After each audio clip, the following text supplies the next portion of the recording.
Hey guys, welcome back to my channel. If you're new here, hi, I post true crime videos like this all the time, so if that's something you're interested in, hit that like button, give it a subscribe, and put your post notifications on so you never miss an upload from me. So today we're going to be talking about the brutal murder of Megan Newton. Today's content warnings are rape, so if that's something you can't watch, click out now and I will see you in another video.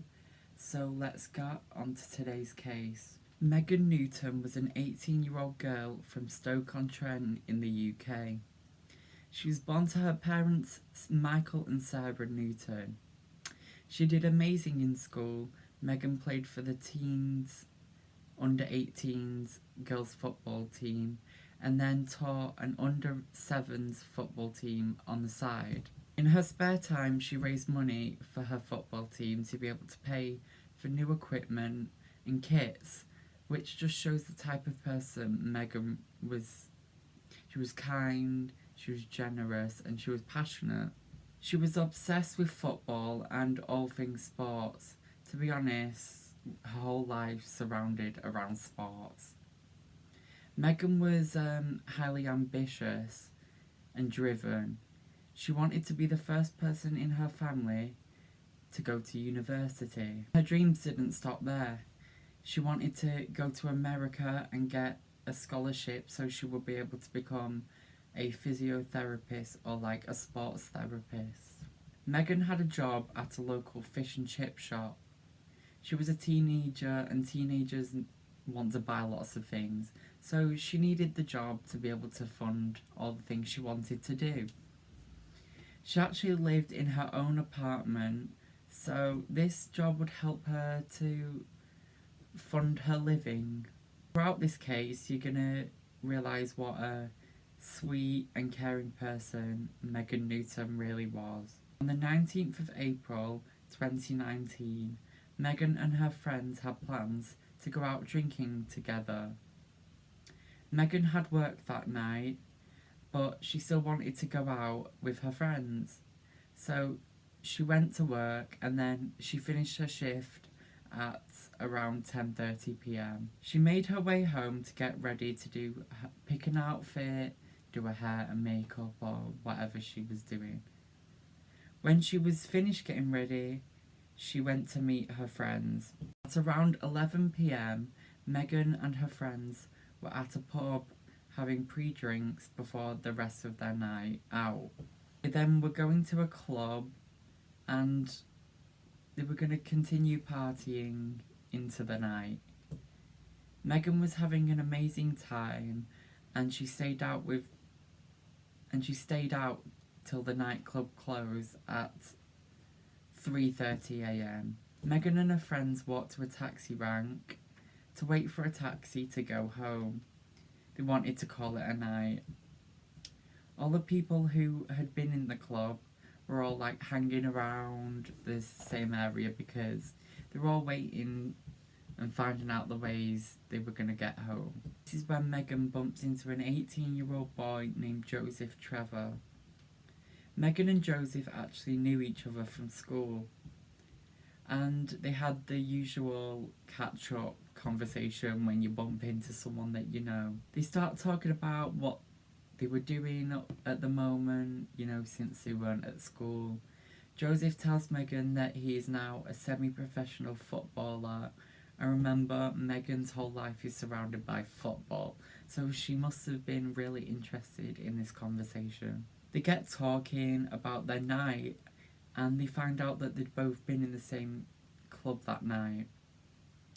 Joseph confides in Megan that he had taken a lot of drugs and was very, very drunk, so he was a bit anxious about going home. He didn't want his parents finding out about his use of drugs and to see him in the state that he was in.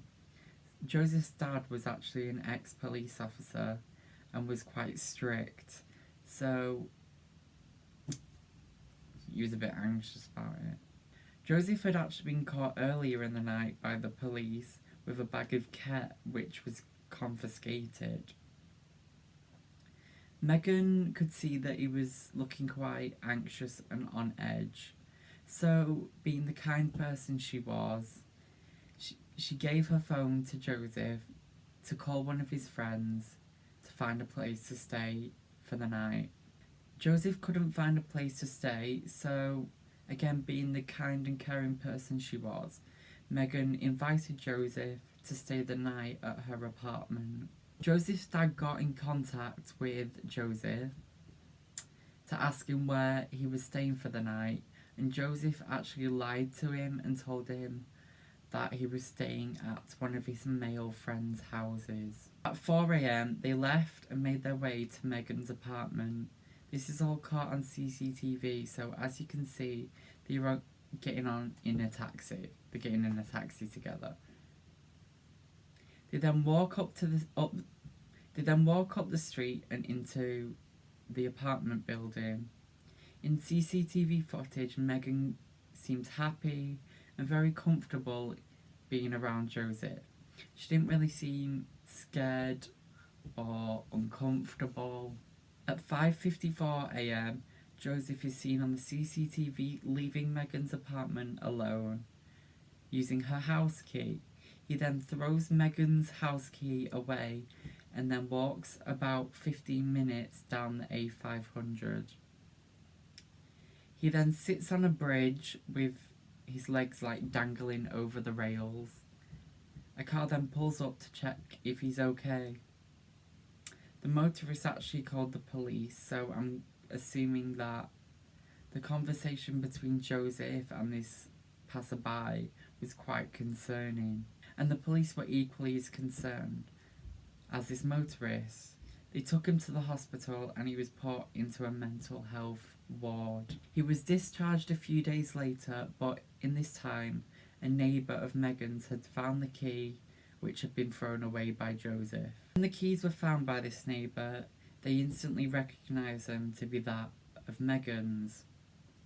And even more concerning is that they were covered in blood. This neighbour decided to go and check on Megan. They let themselves into her apartment, and what they found was absolutely terrifying. When the neighbour walked into Megan's apartment, they found Megan on the bed, covered in blood, clearly already dead. Police were called and they quickly arrived. Police assessed the crime scene and it was just awful. Megan was found naked on the bed, covered in blood. She had strangulation marks around her neck and had 9 stab wounds in her back. Very obvious to the police this was a murder, and straight away an investigation was launched. It did not take long to find their perpetrator, Joseph Trevor. Police had reviewed the CCTV from the night and they'd seen Joseph entering the apartment with Megan and then leaving alone, then throwing away the keys. One of the CCTV footage clips, Joseph looks down at his hands and they are covered in blood.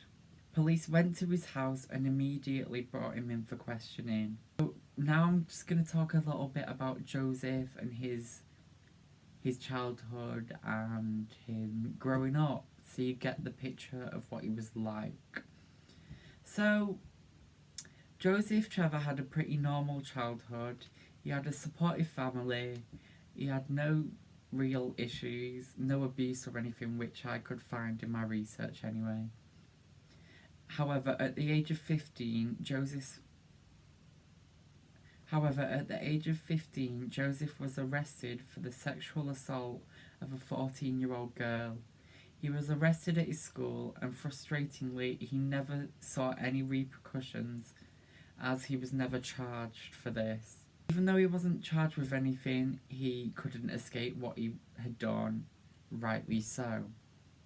Talk spread around the area, and people around him would call him Rolf Harris and a pedo. This caused Joseph to fall into a depression, which, boo-hoo. A year prior to the murder, he had actually attempted to take his own life.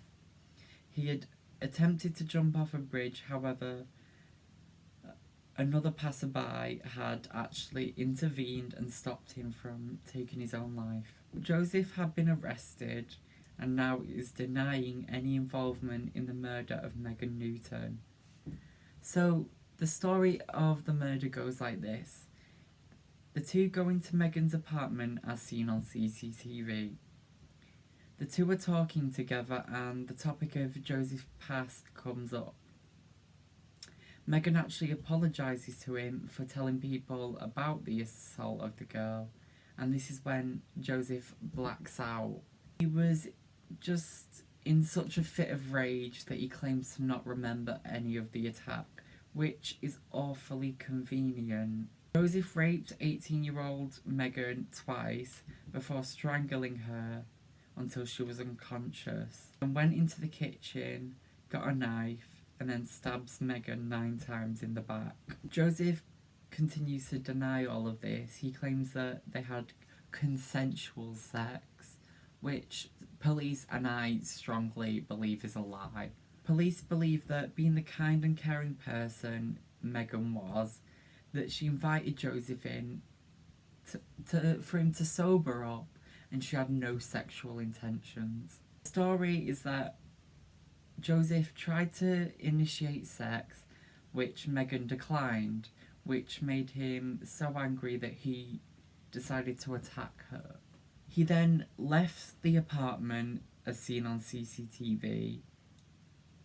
He then texts his friends saying he had done something bad, which is a bit of an understatement.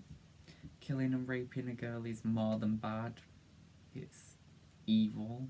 As Joseph was denying his involvement and was proclaiming his innocence, this case went to trial. 10 months later, the trial began, and Joseph actually decided to change his plea from not guilty to guilty. I mean, I guess he already knew that he was with all the CCTV evidence, and it was pretty obvious that he had done it. You know, with him leaving alone with the house keys, and then the house keys being found with blood on them. He pled guilty to 2 counts of rape and 1 count of murder. I cannot imagine how traumatised the family of Megan could actually have been, you know, being sat in a room with their child's killer and rapist. Like, I can't imagine. On the 17th of April 2020, Joseph Trevor was sentenced to life imprisonment with a minimum of 21 years and 65 days for the murder, which is way too short of a minimum sentence in my opinion. He was then sentenced to an additional 8 years for the 2 counts of rape, which again is way too short for rape, and especially 2. That's what, a 4 per rape count, that's not high enough at all.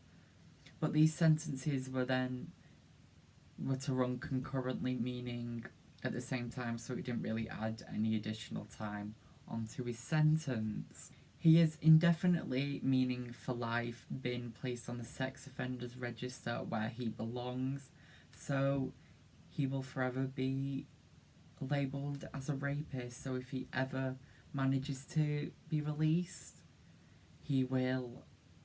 everyone will know he's a rapist.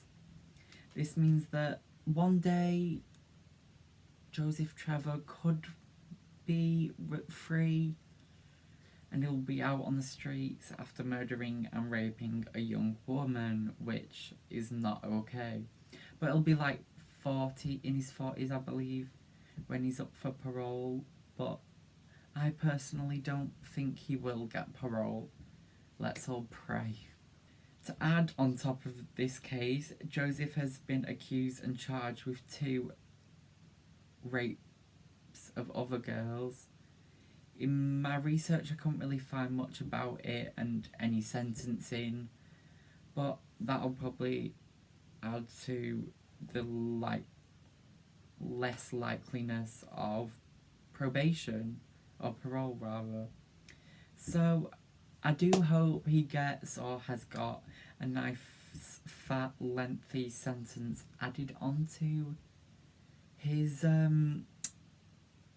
already life sentence.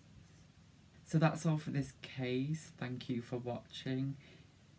If you want to subscribe, there's a face with my which you can click to subscribe, and I'll put a true crime playlist on screen so you can watch more. And I have a Google form down below so you can leave your case requests. So yeah, see you in my next case. Bye.